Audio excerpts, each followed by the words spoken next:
Welcome to Boombostic Health, where we challenge the business of healthcare and explore bold ideas that drive meaningful change. Each week, we bring you candid conversations with top experts, innovators, and leaders, exploring the latest trends and technologies shaping the future of healthcare. Join us and be part of the conversation in transforming healthcare. Welcome back to another episode of Boombostic Health. I'm your host, Bradley Bostic. This is episode 43, and today we have Mike Tilton here, who's Chief Growth Officer of DecisionRx. It's a revolutionary company that is saving lives by optimizing medications for millions of people, and I'm extremely excited to hear what Mike has to say about this problem that, well, I'll just put it right out there. We were just talking about this before the kickoff here. About 275,000 people a year, their lives are lost because of this issue. And in most cases, if you had something that was killing 275,000 people a year, wouldn't you want to do something about it? So we're here with Mike today to talk about what DecisionRx is doing about it, using a combination of AI-powered technology and extremely smart pharmacists to bring the benefit of optimized medications to people all across the United States. Thanks so much for being here, Mike. Hey, thank you so much for having me. Great For opportunity. sure. And where are you dialing in from today? I'm here in Scottsdale, Arizona, where it's finally under 100. Right. So this is the time of year where people start getting ready to migrate back down there and enjoy the perfect weather. Up here in the Midwest where I am, I'm in the Chicago area today. It's starting to feel a little fall, and the leaves are starting to turn a little bit. So we're on two totally opposite sides, and I'll definitely be inviting myself out to visit here probably in a couple months. So I'll thank you in advance for that. No problem. You're always welcome. Mike, your background in healthcare really gives you a unique position to understand how populations are managed and how the economics of healthcare work, because you were in a pretty big set of roles in the health plan side. Could you talk a bit about how you got into healthcare and then what ended up leading you to getting into a rocket ship entrepreneurial venture with DecisionRx after having been with these health plans? Absolutely. So I got into this kind of almost by accident. I really went to school initially, Bradley, to study business law. I was really interested in mergers and acquisitions. This was back before private equity and venture capital were in vogue. Got into my sophomore year, ended up reading a bunch of contracts, as a part of my internship, and decided this isn't for me, and went to my father, who was an executive in HR at Ford, and said, I don't know what I want to do. I don't love my chosen vocation. And he said, son, just do something in healthcare. There's always going to be work. He was a man of few words, but he couldn't have been more prophetic nor more right. And so I started my career with a little Northeast HMO called US Healthcare, and have sort of progressed in roles of responsibility over that time. A little over 3 decades in healthcare. The only time really outside of the payer space was time that I spent in pharma. So I worked in the managed care division of a large pharmaceutical company, dealing with payers, PBMs, GPOs, other organizations. And it was really during that time that I sort of was reviewing very, very similar data, though, that we're focusing on today with DecisionRx. And over that time, had really progressive P&L responsibilities, Bradley, where we were looking at everything from sales and business development to pricing and product, and looking at underlying utilization and trends and what can we do about it, right? And as much as we've made progress in this space, ultimately, I still think there's a ton of work to do and a ton of opportunity. And so most recently, I was with a really great organization called Humana, leading their Medicare supplement, group Medicare Advantage, ancillary business, and some of their wellness solutions, but really had a bug to work with a lot of entrepreneurial firms, and had done some sort of pro bono consulting for these early startups through friends of mine that just needed some advice. Like they're trying to navigate healthcare, need to understand how payers and how providers think, and really was just so interested because they were really coming up with novel ideas that were very hard for large payers to develop, right? We just didn't have the bandwidth. Our systems were not that agile. And so that's what ultimately led me to DecisionRx. I initially came over as an advisor to the organization, ended up coming on full time because I just was so excited about that. Awesome. Well, I'm glad you're on board. And in full disclosure, I'm co-founder and chairman at DecisionRx. So very fortunate to have Mike as a key member of our team. And at this point, DecisionRx has, I think, somewhere around 1 million or so members that are under contract with the company. Is that right? Yeah, about 1.3 million today. Hopefully some big announcements in the coming weeks that's going to escalate that number pretty dramatically. But yeah, we're getting great uptake and, quite frankly, a tremendous amount of interest, especially in these challenging healthcare financial times that we're Right, dealing with right now. because the numbers don't lie. If you look at overall what's happening with healthcare and with outcomes and with this unsustainable healthcare expense that we're incurring in the United States, it could bankrupt the country. I think we're somewhere around 5 trillion now that's getting spent on healthcare. Is that right? A little like right around 5 trillion on our way. I think the latest estimates going out to say 2032 rather have us over 7.5 trillion, clicking along at 5.5% ish, every year for the next decade. And you can look at that and go, well, 5.5%, from a trend perspective, doesn't sound horrible. Well, the reality of it is, you as a business, right, it's very difficult unless you're selling iPhones, kind of hard to raise your prices by 5.5%. You got to kind of follow CPI, cost of living adjustments if you're a senior.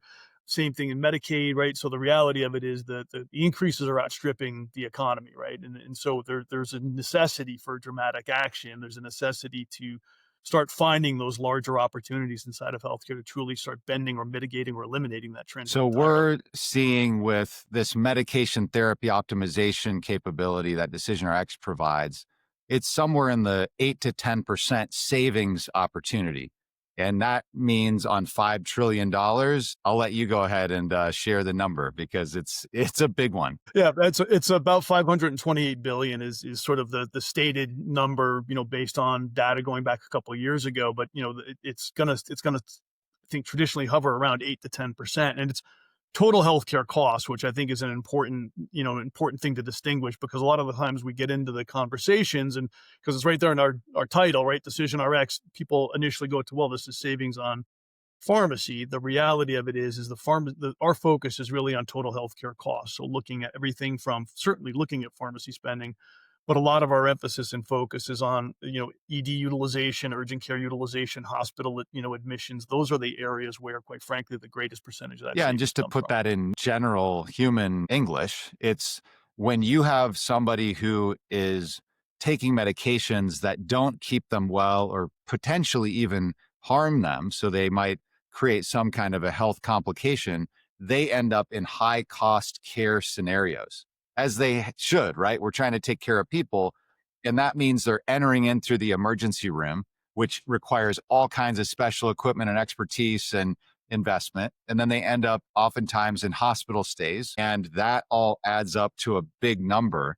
If you can give people optimal medication that keeps them in a more healthy state to where they can live independently, they can live in their home or apartment and not need that emergency room visit, the numbers add up to just this massive potential. So that's when we say you can save over $520 billion by getting people on the right medications.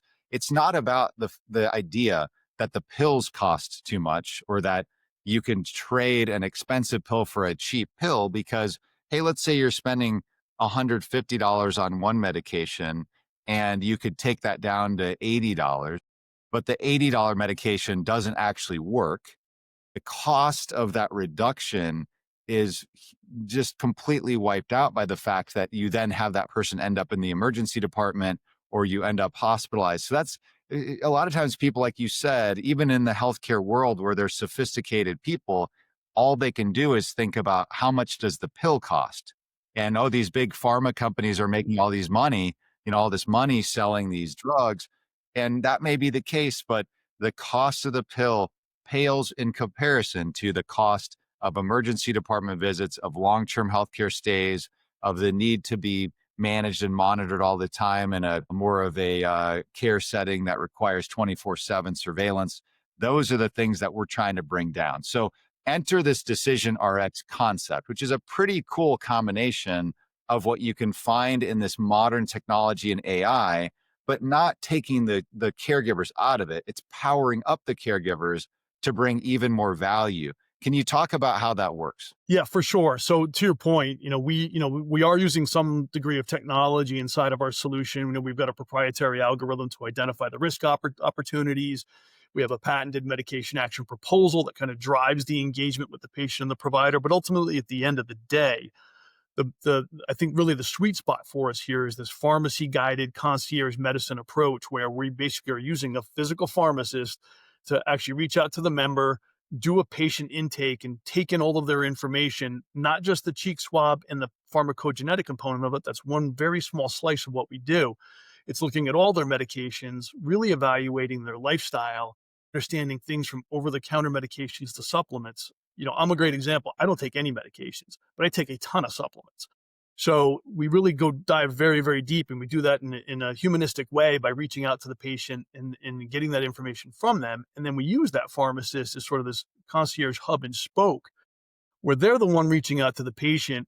They're the one coordinating with the prescribing providers to make sure that that patient's on the right medication regimen, right? So there is some technology that allows us to create greater operating efficiency, but ultimately a lot of this is just good old-fashioned consultation, and bringing a very high value asset of a pharmacist into an environment where oftentimes that either the payer, provider, or accountable care organization can't afford that asset. The reality of what we found, and this goes way back to my time in pharma, Bradley, we did a lot of time studies of patient engagement. And the reality of it is, especially for people with chronic illnesses, they're spending a lot more time with their pharmacist than they're spending with any other healthcare provider. And so it's a really powerful opportunity to let that person guide not just that patient, but the prescribing providers, and leverage the technology, leverage the information to get them to the Yeah, rightest and when you outcome. talk about technology and humans, the reality is artificial intelligence utilized in its ultimate embodiment in healthcare is where you've got that combination of what the human intelligence knows to be factually the best approach. And you're infusing that into the technology through reinforcement learning through that human feedback. And so if you look at where DecisionRx is and how that business is building, it's about taking the best of the tech, which allows you to focus in the right places as a caregiver, and then powering up the insight that then can be utilized by that caregiver, that pharmacist in this case, to consult with the primary care doc or their staff about, hey, this individual who's a complex patient, they've got multiple meds they're taking. And if you swap this one for another and you take away these other two, you'll end up with a lot lower risk for that patient. And that's technology that allows you to do that. So I think it's important, though, to point out that this isn't attempting to create today some God model that eliminates the people. It's actually created to give bionics to the people. I think back to, I can't remember, the TV show was like the $6 Million Man or whatever. I said, and it's sort of like that Exactly. idea, except for now it would be like the $6 billion, person. Yeah, yeah, like $528 $1 billion man. million. Yeah, for sure. Like Yeah, what? it's But no, anyway, the reality though is it's a yeah. pretty cool example of where you can leverage technology with people to do better, go faster, go further than what you could before. Now, nothing brings to light this kind of impact better than stories of actual real live people. And I know I saw this video of that DecisionRx that you guys produced that showcased this Yeah. elderly gentleman who had some issues with meds, and ultimately those were addressed with DecisionRx, and it completely changed his life for the better. Is that a story that you're able to share with the audience here? It's a great story, and I'd encourage everybody to either go to our LinkedIn page or go to, decisionrx.com to take a look at the video. Randall is his real name. He was a patient of ours that reached out to us and just said, "This has been so impactful on my life. It's completely changed, my day-to-day life, not just my relationship with healthcare, but my relationship with my family, my grandchildren." And he was a classic example of what we see, because there's almost no one in our universe, Bradley, that is dealing with just one prescriber. Almost everybody we deal with is polypharmacy and polychronic, which is just a fancy way of saying they got multiple chronic conditions and are on multiple medications. So almost every time there's more than one prescriber. And what ends up happening is even within, all the technology that we've built in EHRs and e-prescribing platforms and what we've done with point of sale edits at the pharmacy, there's still a lot of things that get through. And Randall's a great example. He was on 18 medications, 18. And he was spending out of his own pot about $10,000 to $12,000 a month. And what ended up happening is he'd take the drugs and he couldn't tolerate the side effects, or he wasn't getting efficacy from them. And so he would tell us these stories of taking just Ziploc bags full of drugs, back to his local pharmacy to dispose of them in the right way, so not sitting around his house for his grandkids and somebody else to potentially get their hands on. But it completely reversed his life, and he's healthier. He's staying on some of the same medications. We've removed a lot of the medications. We've substituted some as well. So there's a lot of different things that went on in getting Randall onto the right regimen. But I think the other piece that he cited for us was not just those changes that he felt immediately, but that also just the level of assurance, right? It's like, wow, we take a lot of medications and you kind of hope they're doing the right thing, but you don't really know until you go back in and maybe get your lab test or see your doctor a year later. Now has a high level of assurance that the meds he's taking are right for him. If you think about it, right? There's so many medications people take, statins, metformin, sulfonylureas, things that are there to, maybe reduce your HbA1c, and you don't feel anything when you take them, right? You just take them and, you hope they're doing their job and reducing your cholesterol or your triglycerides or getting your HbA1c in check. So the reality of it is, you don't know whether or not the drug's effective for you until you get out, 6-9 months later. And then all of a sudden you say, wow, it's actually not having any clinical effect. And that's where this solution really comes in very handily. It really helps people, number one, get on the right medications. We will pull things out from that regimen where someone like Randall was actually having trouble. He was having some arrhythmia, some other challenges. So it's a great, great story. And if you want to really kind of get a handle of, okay, what kind of an impact does it have in the day-to-day life of a patient? It's a great story to take a look Yeah, at. I think as an individual who's living in this modern tech powered society with all these capabilities, we've got rockets that'll fly to space and deliver things to the space station and then land safely. And so they can be reused. That takes a lot of technology. Like that's a complex system, not as complex as the human body, inclusive of the human brain is, but still pretty complex. It seems like we should no longer be using patients as guinea pigs. And that's a kind of a harsh way to say it. But if the approach is, look, I don't care that there's a way for me to optimize the medications because over time we'll see whether it's working or not. And if it's not, we'll change it. What are you doing? Like, how could you, in good conscience as a caregiver, operate that way when there is a ready made solution to that? Now, the other issue that comes in is, hey, in order to create this kind of new future, it takes investment and health plans, health systems.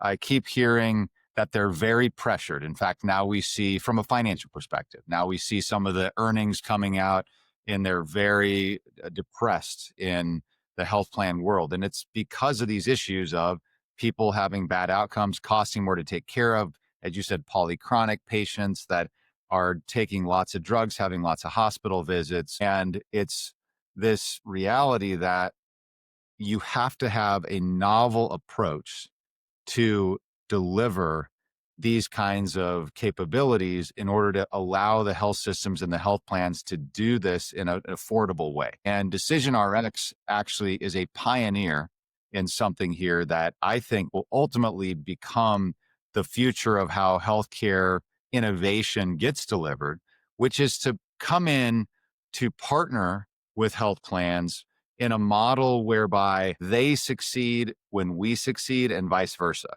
In other words, it's not, hey, you have to take all this risk up front, write us a big check. And hey, don't get me wrong, in the good old days, if you could pull that off, that would be just great for the technology provider.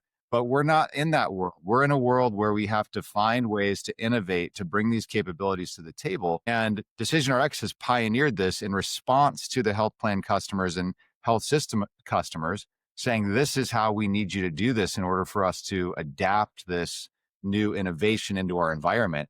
Can you talk a bit to how that's gotten solved? A lot of our viewers and listeners are definitely people who come from a leadership executive background where they have to deal with P&Ls and trying to do things. This can sound expensive up front. How does DecisionRx solve that problem of helping to move into this value-based world in an affordable way? Yeah, back to the, what attracted me to the organization, Bradley, having run everything from $1 billion P&L to a $12.5 billion P&L. Here's what traditionally happens, and I'm not criticizing this as much. This is just opening the kimono on reality. When you have a bad quarter inside a health plan or a health system, typically your financial leadership is going to go to the place where there's some surety, right? And surety is typically around administrative expense. So we'll go towards things like marketing or human capital or open FTEs. We'll go find those things that guarantee a return or an improvement in our financials simultaneously, right? There's a ton of work done on quality and affordability and utilization management, but those things don't often bear fruit. Sometimes you don't know if they're even going to bear fruit, and they might not bear that fruit for 12, 18 months. So the reality is they tend to go right to the place where they know they can get a quick fix, and that is an administrative expense. And so when we come into a lot of plans, one of the first things we hear is, well, what is it going to take? We don't have a lot of resources. We're just keeping the lights on right now and keeping our business moving forward. So we've come up with a couple of different financial structures. The most popular one we have is what we call our shared savings model. I won't go into a lot of detail on it because it's complicated, but in terms of how we structure it, but it's really simplistic in how it actually plays out on your P&L. We'll come in and essentially start with a risk stratification of your population, identify the size and scope of the opportunity inside of whatever population we're talking to. We then will take on 100% of the risk, meaning we won't ask for any expense or investment upfront. We will stand up the program, do the risk stratification, do the member outreach, the kits themselves for the pharmacogenetic component of our evaluation. We'll engage the healthcare providers, we'll engage the patients. We don't actually participate financially until we actually generate savings. So typically, Bradley, you're talking about 12 months of intervention period, and then about 6 months to allow for the claims to sort of complete and run out. And it isn't until that point that we can go back to whoever the entity is that is our customer and say, this is how much money we saved, and we're going to only participate when that actually occurs. Now, we do have other financing and pricing options that allow for the customer to take the upfront expense and keep 100% of the savings to themselves. But more often than not, the people that we're dealing with, which is almost all of them, have this financial constraint. And so we're able to get the program up and running, get it operational. The lift from them is pretty de minimis, right? We need information, data. We need some help with branding for the patient and provider outreach. And that's about it. We kind of take it from there. We've made it remarkably turnkey, and we don't create a financial liability on their spreadsheet. And so, put in like a very concise statement, it's a way for DecisionRx to bring an investment in the relationship up front that allows the health plan to benefit and the health providers to benefit. And it's a very virtuous model because if I'm a primary care doctor that's in a value-based arrangement with a health plan, I want my patients to be healthier and have better outcomes, both because it's the right thing to do and because I make more money. And this is a surefire way to help a provider under value-based care, that's a risk-based kind of value-based care model, to make more money by doing right by their patients. And I remember meeting with a guy who, I won't mention the name, but it was an executive who was with Google in their employee benefits area. And this was actually years ago. And it was when the idea for DecisionRx was just percolating. And once he understood it, he said, I believe at some point it will be considered criminal negligence to not do this if you don't do it. If you are knowingly missing the chance to successfully prescribe your patients the best medication the first time, then how is that not negligence? So in any event, it's Agreed.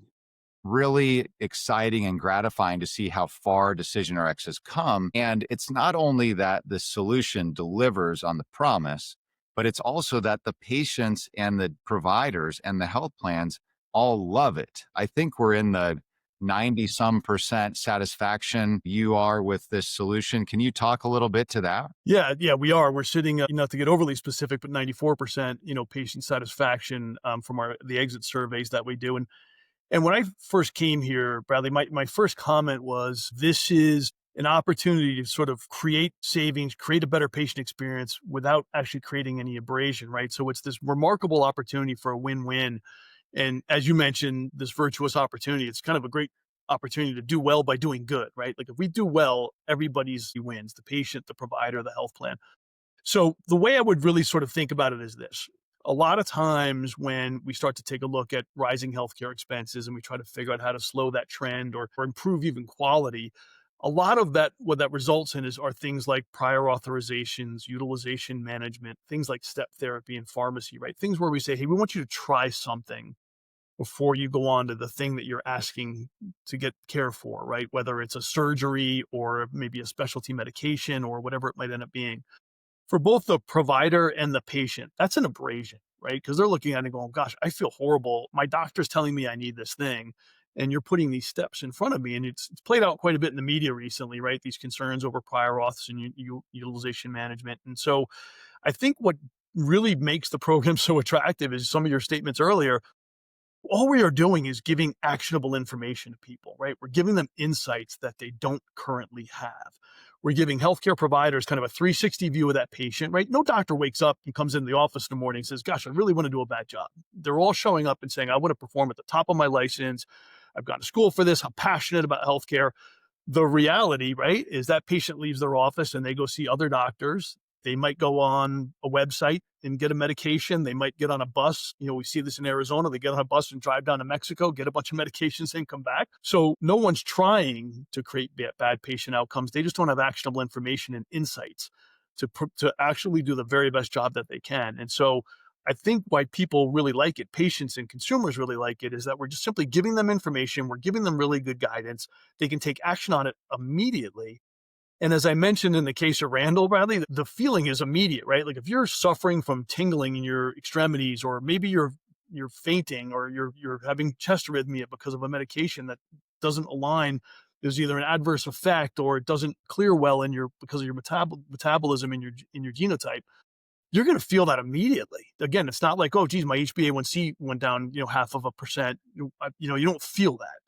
And so I think the fact that we're not putting obstacles in their way, we're simply giving them actionable guidance. We're providing them a really strong concierge relationship with a pharmacist to help them navigate through all of this and coordinate between all of their doctors, right? Because most patients, they take whatever the prescriber provides for them. People like you and me, we've been in healthcare for a long time. We're going to ask questions. The majority of people Yeah. don't. And so that's where I really think a lot of the patient satisfaction comes from, is we're providing this immediate positive effect in their life.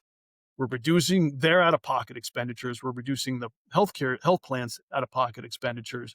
And we're simply doing that by saying, here's some really great insights that you didn't have in a really easy to understand way, and let us help you navigate through these changes. Well, and to that point, concierge medicine is something people have heard of. And a very small sliver of the population has been paying an extra amount to have a concierge physician. And that generally tends to be an always available primary care doctor or group of primary care doctors who can help you if there's an emergency, or give you some special attention to understand what meds you're on, understand what supplements maybe you should take or should not take. So the big gap, though, is only the wealthiest people can afford to pay for or want to afford to pay for that. And there are lots of other models now that are showing up to get access through telemedicine to primary care. And in fact, I've got a really exciting podcast guest coming up that will be talking about this as it relates to primary care delivered through telemedicine, how it ups the access and the service and so on. What we're doing here, what you're doing here with DecisionRx, what we're talking about is bringing concierge pharmacist into the equation to advise using the most advanced technology tools and insights, the best practices ever conceived of in healthcare for medicating, to the level where every single patient who's high risk benefits from that concierge and that service. Like, that is the future today. And that's how technology coupled with humans can unlock this whole different level of value. And that's what gets me so excited about what's being created here. Is imagine when everybody can benefit from this level of service. And as you said, I know the company very well because of my relationship as chairman, so not revealing anything confidential. But there are some of the largest health plan groups and some of the largest groups under the kind of federal programs for healthcare that are waking up and saying, wow, look at what's happening here and what DecisionRx is doing. It's actually working. It's delivering on the promise. It's not just a bunch of people talking about maybe doing it. It's we're doing it today. And I believe this will become the standard of care. And I think DecisionRx is doing some things here that truly are just legendary as it relates to transforming healthcare. So really appreciate all the great work you are doing to carry that torch and to make the world know about this, because it's something that patients deserve to have. Yeah, no, listen, and it's an easy thing for us to say, right? This should be a standard of care. I think we all agree. And quite frankly, we run into a lot of clinicians that say the same thing. The question is, how do you scale it, right? And I think that's where, this combination of technology and this concierge-based style is a model that is, sort of infinitely scalable, if you will. And that's ultimately where we want to go with it. I mean, we're starting to see some really good movement and some thought leadership, even coming out of organizations like the VA, coming out of CMS, where, you go back to things like medication therapy management, which, is a big part of caps and stars ratings. Nothing wrong with MTM. We want to make sure people are on medications if they need to be on them. But ultimately, at the end of the day, the standard of care should be making sure they're on the right medication. So I know you've had folks on the podcast in the past, Jim Wallace being one of them, that have spoken about precision medicine, right? We're really trying to figure out how do we then bring this down to a point where every person is on the right medication regimen for them. And I think it's going to ultimately, over time, kind of challenge the notion of standards of care, because it's sort of like, if you're an HbA1c above X, you get Y. Well, that Y is not applicable equally in every opportunity, right? And so I think it's really ultimately over time, not just what the work we're doing, but precision medicine in general is going to challenge this notion of standards of care. And ultimately say there really aren't standards of care. There are very specific applications based on that person's genotype, based on their lifestyle, based on a variety of factors that ultimately come together to create this very patient-centered regimen that we recommend to them. So the long-term view on this is very strong. I mean, at the end of the day, the numbers we've shared on trend, right, they're just not sustainable. And so you've got to start taking action. And this is, again, it's a little bit of work, but at the end of the day, it's very high patient satisfaction rates, very high patient engagement rates, very high provider engagement rates. So it's a good thing.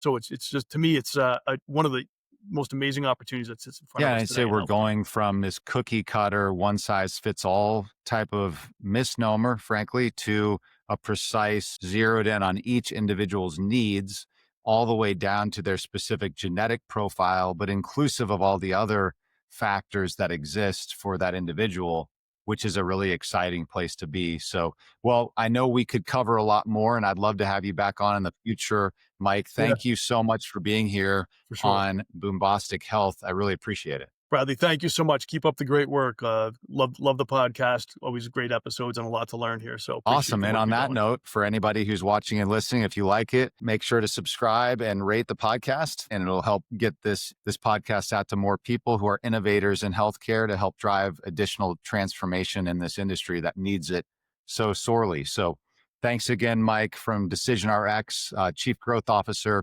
who is bringing amazing innovation to healthcare every single day.